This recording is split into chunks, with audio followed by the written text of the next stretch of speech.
Anak Adam, infak dulu di jalanku, aku akan berikan kepadamu. Memang kita ada balasan. Beri kita akan dikasih. Kalau kita sholat, puasa, semua ibadah kita kerjakan karena berharap masuk surga, itu penting.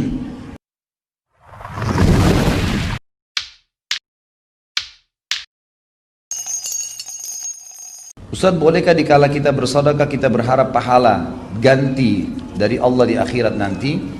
Hampir serupa pertanyaan juga Ustaz, apakah boleh bersedekah dengan keyakinan Allah akan memberi lebih lagi atau cukup lillahi ta'ala? Tentu saja boleh. Semua yang Allah janjikan boleh kita harap, ya kan? Boleh kita harap.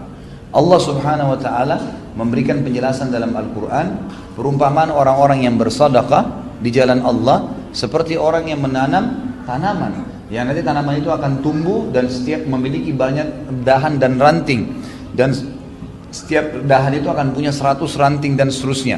Jadi Allah subhanahu wa ta'ala akan memberikan memang berlipat gandaan. Wajar kita minta. Allah subhanahu wa ta'ala menjanjikan salah satu kiat untuk menambah rezeki adalah bersedekah. Memang begitu. Ya bena Adam, hadis Bukhari tadi, hadis Qudsi, kata Allah, ya bena Adam, anfik alaih.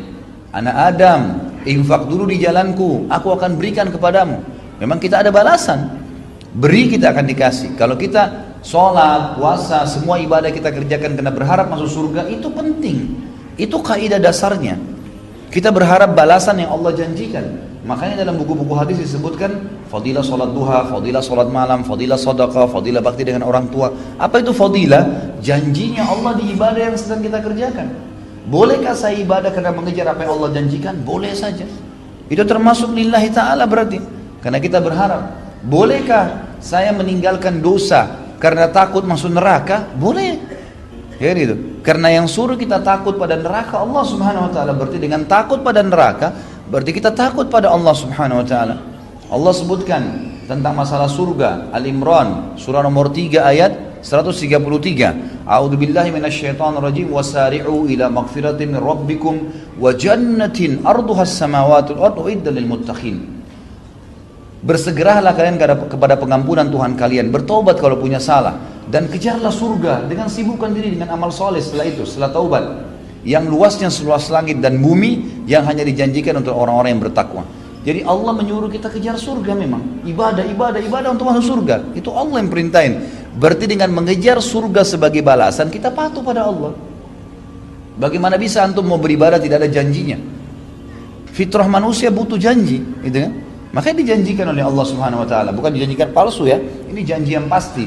Kemudian dalam surah Tahrim, surah nomor 66 ayat 6, Allah subhanahu wa ta'ala ceritakan tentang khawatir dari api neraka. A'udzubillahi minasyaitonir rajim. Ya ayyuhalladzina amanu qu anfusakum wa ahlikum nara waquduha an-nasu wal hijara 'alaiha malaikatun giladun syidad la ya'sunallaha ma amara wa yaf'aluna ma yu'marun. Hai orang-orang yang beriman, selamatkan dirimu dan keluargamu dari api neraka. Kata ulama tafsir, dengan meninggalkan dosa-dosa, gitu kan? Takutlah kalian dengan api neraka itu, kata Allah, yang bahan bakarnya dari manusia dan batu, dijaga oleh malaikat-malaikat yang kasar, keras, tidak pernah menolak apa yang Allah perintahkan dan selalu patuh terhadap apa yang Allah titahkan. Jadi memang kita takut masuk neraka, itu berarti takut sama Allah karena Allah yang suruh, gitu kan? Allah yang suruh. Jadi kita bisa berharap balasan, Ada ipar saya di Ternate, kakak saya kebetulan perempuan yang nomor 2, semoga Allah menjaga mereka semua, menikah dengan satu dokter THT dari Ternate di kota Makassar. Kakaknya beliau, ya, ini di kota Ternate, saya pernah ceramah sampai ke sana, alhamdulillah. Kemudian ngobrol-ngobrol, pulang ceramah sekitar jam 11, jam 12 malam. Saya ngobrol-ngobrol sama kakak ipar saya ini. Sementara kami asyik ngobrol, dia lagi tanya beberapa hukum. Tiba-tiba kebetulan rumah mereka masih menggunakan seng, gitu kan. Ada suara ribut, pang gitu. Saya kaget, karena memang suaranya kayak batu yang besar dilempar gitu. Saya nggak tahu. Kemudian dia tertawa, dia senyum gitu. Dia bilang itu suara mangga yang jatuh. Oh iya, di belakang rumahnya ada pohon mangga beneran jatuh. Ya, memang suaranya besar sekali, kayak suara batu yang besar gitu. Dia bilang ini mangga, orang sana bilang mangga madu. Kalau saya tidak tahu di sini, kalau di Jakarta bilang mangga mana lagi. Biasanya kalau dipotong itu ada percik-percik madunya gitu kan, kayak madu manis. Ini mangga madu nih, orang Ternate bilang. Mau coba? Ini masak di pohon. Oh, boleh. Diambillah sama dia, dipotong. Saya makan berdua gitu. sambil ngobrol-ngobrol. Terus ada satu kalimat yang diucapkan sama dia, saya jadikan sebagai bahan ceramah, subhanallah. Dia bilang, ini pohon mangga saya tidak pernah berhenti berbuah sepanjang tahun. Setahu saya, gitu kan, setahu sebatas ilmu saya, nggak ada mangga berbuah sepanjang tahun itu. Pasti ada musimnya, gitu kan. Bisa 6 bulan sekali, bisa setahun sekali, gitu kan. Maka dia bilang ini sepanjang tahun. Saya bilang sama dia, kenapa kok bisa? Dikasih bibit tertentu, kan? Atau mungkin di sini lembab, hujan terus. Dia bilang enggak. Pohon mangga saya ini nggak pernah saya larang orang ambil. Pohon mangganya nggak pernah dia larang. Kemudian ikhwani, saya sudahlah selesai pembicaraan dengan dia, istirahat. Besok pagi habis sholat subuh, kemudian sudah mulai agak terbit matahari, saya ke belakang rumahnya pamit. Saya mau lihat pohon mangganya. Pohon mangga itu mungkin tingginya cuma 3 meter. Saya lihat dengan mata kepala sendiri. Dan rumahnya tidak besar, kecil. Subhanallah, pohon mangga itu saya belum pernah lihat sehidup saya, semua hidup saya pohon mangga seperti itu. Pohon yang cuma 3 meter, daunnya lebat, buahnya itu saking banyaknya, dan beratnya itu sampai tergantung mau kena ke lantai, ke paving bloknya dia. Dan pohon ini ternyata setengahnya pohon itu di dalam rumahnya dia, setengah lagi di luar pagarnya. Gitu. Dia pas keluar, dia bilang sama saya, ini yang di dalam rumah, ini yang saya pakai dengan keluarga saya. Yang di luar tuh, tepat seperti setengah, kayak terbagi 2 pohon itu. Setengahnya lagi siapapun lewat mau ambil silahkan. Sampai kadang-kadang pedagang lewat ngambil, dijualin sama dia, dibiarin. Terus saya bilang, oh ini rahasianya. Di Jakarta saya bilang, dan di sini juga saya bilang sama antum sekalian, bedakan dengan kondisi kita coba. Pohon mangga kita kalau ada buahnya, diapain buahnya?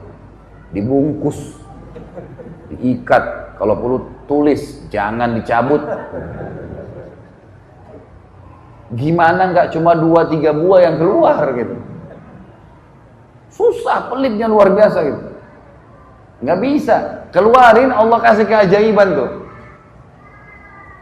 Antum mau lihat efeknya seketika. Coba nanti kalau lagi mampir di satu rumah makan, gitu kan? Antum makan, misalnya rumah makan apa yang enak. Antum makan misalnya 30.000 atau 50.000 rupiah. Selesai makan, antum merasa nikmat. Alhamdulillah, syukuri Allah. Kemudian coba beli makanan yang seperti antum makan, persis sama. Lauknya sama, nasinya sama-sama, persis bungkus, satu lengkap, keluar cari siapapun kasih. Niat sedekahin sebagai tanda syukur karena Allah sudah kasih saya ini, saya balas dengan itu. Lihat bagaimana responnya Allah nanti datang rezekinya. Dan ini melebar ya, ini bukan kemana-mana. Bisa saja dengan 1 bungkus nasi, Allah nggak balas kita dengan 1 bungkus nasi, tapi mungkin Allah kasih kesehatan 3 bulan, 1 tahun. Mungkin nanti ada yang traktir kita makan berulang-ulang, mungkin macam-macam.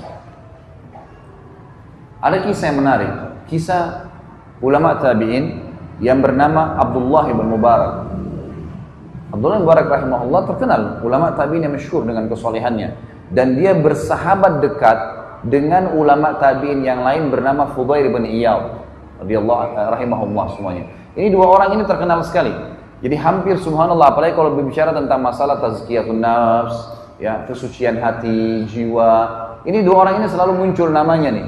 Abdullah bin Mubarak dan Fudail bin Iyad. Ini 2 orang saling bersahabat. Tentu ada kisah-kisah masa lalu mereka, tapi saya bahas langsung ke the point. Ada satu perilaku yang menarik nih.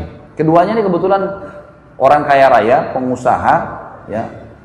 Tentu Fudail bin Iyad dulu ini bekas perampok, tapi sadar. Ada kisah sendiri bagaimana dia sadar ya. Saya nggak bahas itu.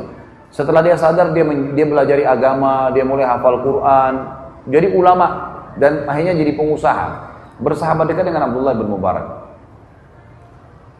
Ada satu tradisi yang mereka lakukan menarik nih.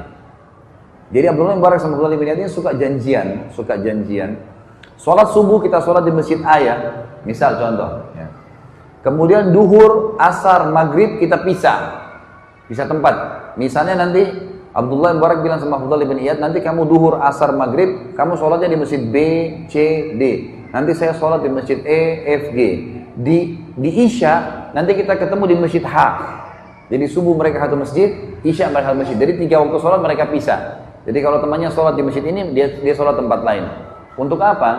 Di 3 waktu sholat itu, duhur, asar, dan maghrib, tidak meluangkan waktu terlalu banyak.